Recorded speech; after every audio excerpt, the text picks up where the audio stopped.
இப்போ இங்கே மீனவர்கள்லாம் நிறைய வருவாள், அது ஃபிஷர்மேன் நிறைய வரும். அவன்லாம் வந்து இந்த என்னைக்கு நாங்கள் வந்து ஆரம்பிக்கலாம், ஆமாம், ஃபிஷிங் ஆரம்பிக்கலாம் இல்லையா? அது அது பேர் சாமானியமாக எந்த மாதத்தை வருது? இதே சமயத்தில் இந்த ஆவணி மாதத்து சமயத்தில் அந்த மாதிரி ஆகஸ்ட் செப்டம்பரில் அது ஆட்சியில் ஒரு முகூர்த்தம் கொடுத்தா அந்த முகூர்த்தத்தில் அவள் பண்ணணும்னு சொல்லிவிட்டு அவளோட எண்ணம். இந்த மழை காலத்தில் எப்போ ஃபிஷிங் ஆரம்பிக்கலாம் முகூர்த்தம் சொல்லி பண்ணுவான். அப்புறம் அது கண்டினியூ போயிட்டு இருக்கும். அதுக்கு ஒரு 4-5 வருஷம் முன்னால் நினைக்கிறேன். ஒரு ஃபிஷிங் போட் இப்படி போயிட்டு இந்த போட்டுள்ள போயிட்டு இருக்க ஒரு 15-20 பேர் இருப்பா சாமான்யமாக ஒரு போட்டு உள்ளேயும். அவள் கிளம்பிட்டு இப்போ போயிட்டு எவ்வளோ தூரம் போயிட்டா திரும்பி வர முடியல அவளுக்கு. ஐயோ, அவளுக்கு அது ஒரு மிஷன் ஏதோ வச்சிருப்பா, அது ஏதோ கெட்டு போயிடுது. சமுத்திரத்தில் எப்படி பார்த்தாலும் ஒன்றுமே தெரியாது. சமுத்திரத்தில் ஒரு கிலோமீட்டர் நீங்கள் போயின அப்புறம் பின்னால் பார்த்தா எல்லா இடத்துலையும் தண்ணி இருக்கக்கூடிய எதுவுமே ஒன்றுமே தெரியாது. அப்படி தான் இருக்கும். நான் சில இடத்துல போயிருக்கேன் உள்ளே. அந்த மாதிரி நமக்கு என்னடா எங்கே போயிட்டு இருக்கா, எங்கே என்ன ஆயிடுத்து தெரிய மாட்டேன், டைரக்ஷனே தெரியாமல் போயிடும். தெரியாது. அந்த ஆவா ஒரு மானிட்டர் விடுத்துட்டு இருப்போம், ரேடார் விடுத்துட்டு இருப்போம். அதை பார்த்து தான் இப்படி தான் போகணும், இப்படி போனால் இது வரும், இப்படி போனால் இப்படி வரும். இப்போ எல்லாம் நிறைய லேட்டஸ்ட்டாக வந்துருக்கு வச்சுக்கோ. ஒரு 5 வருஷம் முன்னாலே அப்படி ஆகிட்டு போயிட்டா. போன அப்புறம் அவளுக்கு எல்லாம் ரொம்ப வருத்தமாக எடுத்து, எங்கே போகணும் தெரியாது. அப்புறம் அவள் யார் ஒரு பாஸ் இருக்காளோ அவள் தேடிந்து கிளம்பினான். சரி, சாயந்தரம் ஆகிடுத்து வரல, தேடிந்து இங்கேருந்து கிளம்பின அப்புறம் சாமான்யமாக ஒரு 10-15 கிலோமீட்டர் அவள் தள்ளி போயிருக்கா.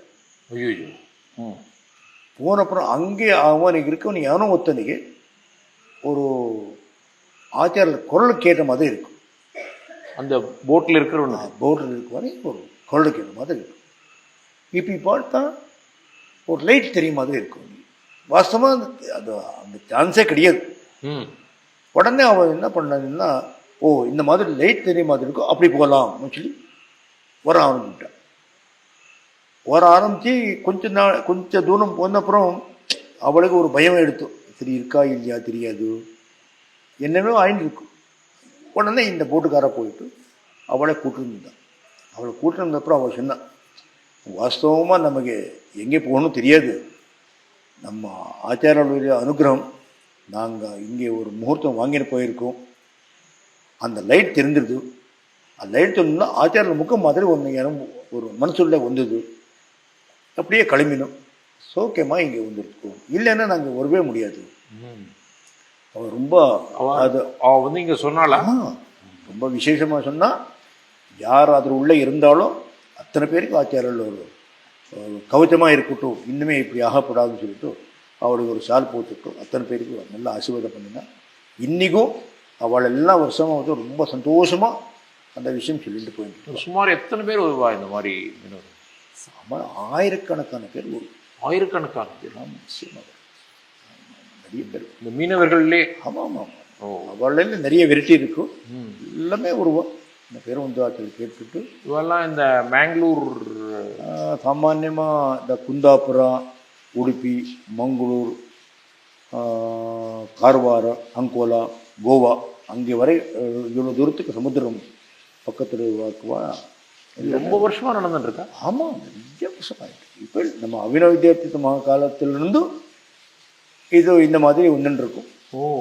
அவள் அப்போல்லாம் ரொம்ப சிரமமாக இருந்தாள். அப்போ ஒரு 10 பேர் 5 பேர் தான் வந்துட்டு இருந்தா. ஏன்னா அவளுக்கு வசதி கிடையாது. இப்போது இங்கே சிங்கேரிக்கு ஒரு ஆரம்பித்த அப்புறம் அவளை இப்போ நல்லா ஒரு அபிவிருத்தி வந்திருக்கா. அவள் வருஷம் அவன் சொல்லுவாள், இந்த வருஷத்தோட இந்த வருஷம் ரொம்ப நல்லா இருக்கும், இந்த வருஷம் இந்த நல்லா இருக்கும், ஆச்சார ஆசீர்வாதம் பண்ணிட்டுருக்கே, நாங்கள் மேலே வந்துட்டே இருக்கோம். ஏன்னா அவளெல்லாம் நிறைய படிப்பு கிடையாது. ஆனால் இப்போ நிறைய பேர் படிச்சுட்டு இருக்கா, நிறைய பேர் மேலே வந்துட்டுருக்கா. ஆச்சாரில் அதே மாதிரி அவளுக்கு ஆசீர்வாதம் பண்ணி அவள் எந்த காரியம் பண்ணிருந்தாலும் இங்கிட்ட அவளுக்கு ஒரு தன சகாயம் பண்ணுவாள். ரொம்ப எளிமையாக இருப்பாள், ரொம்ப சிம்பிளாக இருப்பாள், ரொம்ப சிம்பிளாக இருக்கா. அவளுக்கு எல்லாருமே இங்கிட்ட ஆசீர்வாதம் பண்ணுவார். அந்த பிரசாதம் வச்சு அவள் நல்லா அபிவிருத்தி ஆகிடும். ஆச்சாரில் கொஞ்சம் பிரசாதம் கொடுத்தாலும் அது ஆச்சாரிய சொல்லுவாள், ஏதோ ஒரு பிரசாதம் அவருக்கு கொடுத்துட்டு இது ஒரு அக்ஷயம் சொல்லி வச்சுக்கோ, இது ஒரு லக்ஷ்மி கொடுத்துருக்கேன்னு சொல்லி வச்சுக்கோ, ஜாகிரதை கொண்டு போய் வி ஆட்டு அப்படியே பண்ணுறேன்னு சொல்லி அவள் கேஷ் பெட்டில் கொண்டு போய் விற்றுப்பா. எங்கிருந்தும் அந்த பணங்கள் வரும். அப்படியே அவள் நல்லா மேலே வந்துருக்கான். நிறைய பேர் வருவா. அவள் ஆச்சாரில் பூர்ணமாக அவளை எல்லாமே ஆசீர்வாதம் கல்வி. இது இந்த மீனவர்கள் அது மாதிரி வேற செக்டாரில் இருக்கக்கூடிய ஏதாவது குறிப்பாக வர்றோல அவளும் இந்த மங்களூர் பக்கத்தில் ஸ்தானிக்கான்னு சொல்லி கொடுத்துருக்கு. ஸ்தானிக்கா குரூப் சொல்லியிருக்கு. அவளும் இந்த மாதிரி நம்முடைய குருவும் சொல்லிட்டு அவள் யாருமே ஏற்றுக்கலை, அப்படியே இருந்தாள். அவளும் சிங்கேரி ஒரு ஆரம்பித்த அப்புறம் இப்போ அவளும் நல்ல ஒரு அபிவிருத்தி வந்திருக்கான். ஸ்தானிக்க அவளை நிறைய பேர் கொஞ்சம் தள்ளி வச்சுட்டு இருந்தா. அவள் நம்ம பக்கத்தில் வரக்கூடாது அப்படி இப்படியே வச்சுட்டு இருந்தா. ஆச்சார் சொன்னார், இவன் நம்மளோட சிஷ்யர் அப்படின்னு சொல்லிட்டு சொல்லிட்டார். அதே மாதிரி இங்கே லோக்கலில் ஒரு ஹெப்பார் அப்படின்னு சொல்லிட்டு ஒரு சமுதாயம் இருக்குது. அவளை நிறைய பேர் அவளை பக்கத்தில் சேர்க்கப்படாதுன்னு சொல்லி ரொம்ப இருந்தாள். அப்போ அவளை ஆட்சியில் ஆசீர்வாதம் பண்ணிட்டு அவர் இப்போ என்னன்னா சிங்கேரி ஜெகத்குரு சிஷ்ய ஹெப்பார் சமாஜா வச்சுருக்காங்க. அப்படியா? அப்படியே அவர் சங்கத்தை எங்கே போனாலும் அதே பேர் இருக்கு. அவள் நல்ல ஒரு அபிவிருத்தி வந்திருக்கா. எல்லாருமே ரொம்ப சந்தோஷமாக இருக்கு. இப்போ அதே மாதிரி பாலிட்டிஷியன்ஸ் நிறைய பார்ட்டிஸ் இருக்கு. இந்த நிறைய பேர் பொறுப்பில் இருக்கிறவா ஏதாவது ஒரு சைடு எடுத்துன்றான், இந்த பார்ட்டிக்கு நான் சப்போர்ட் பண்ணுறேன். ஆனால் சிங்கேரியில் அந்த மாதிரி பண்ணிய சம்பிரதாயமே கிடையாது. எத்தனையோ பேர் வருவாங்க. அவளுக்கு எப்படி அனுப்புகிறோம் அதானே இப்போ பாலிட்டிஷியனுக்கு ஒரு விஷயம்னா சிங்கேரின்னு சொல்லி இருந்தால் அந்த சிங்கேரி சுவாமல் எந்த ஒரு பட்சத்துக்கு சேர்ந்தவர் இல்லை.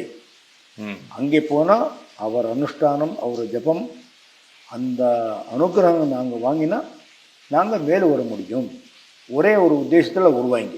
அதாவது இங்கே இவர்கிட்ட சார் எனக்கு இந்த பேர் சப்போர்ட் அந்த மாதிரி வரும். அந்த மாதிரி அவர்கிட்ட போயிட்டு ஒரு சிபாரிசு பண்ணிட்டு எனக்கு ஒரு மந்திரி ஸ்தானம் வேணும், இல்லை ஒரு எம்பி வேணும், எம்எல்ஏ ஆகணும், அப்படி யாருமே கேட்க மாட்டாங்க.